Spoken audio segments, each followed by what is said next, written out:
Hi, I'm Kim Powers. I'm the author of Sidekicked, the story of one of America's most famous and funniest sidekicks, Vivian Vance, the woman who created Ethel Mertz on the incredible I Love Lucy, best TV series ever. But it's a part of Vivian and Ethel you've never seen before. She is being presented with the opportunity to stay on and do a spin-off called Fred and Ethel. This is all completely true.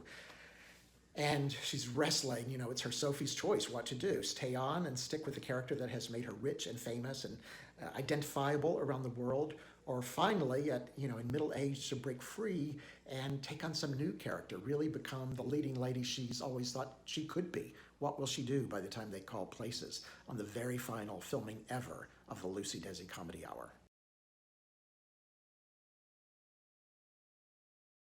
I have been kicking around in the theater forever, but I have to confess, this is the first time I've ever been in a room, been in a theater and on a stage devoted to just my work, giving me the resources, a great director, an incredible actress and dramaturg that I need to really dig in, on the computer keys and figure out what this play is really about, to bring it to life for the first time in front of an audience. That's really there to be part of the process is, I think, the most exciting part of all of this for me.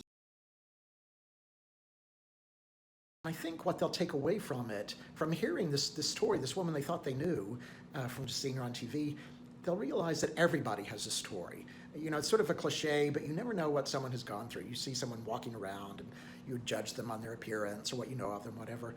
But it really takes digging in to realize that everybody, the further in you look, really has a story. And it's a story made up of a bunch of different pieces. And you can't judge anybody on just one thing. You can't just say they're one thing and then check that off the list and move on. And by seeing that in Vivian, I hope the audience will see that in themselves, to know that each and every one of them is made up of a lot of different parts, and that each of those parts needs love and respect, and each one of those parts, played a huge part in bringing them to this night and making them who they are. So I think that's why I wrote it. I think that's why I wrote Sidekicked.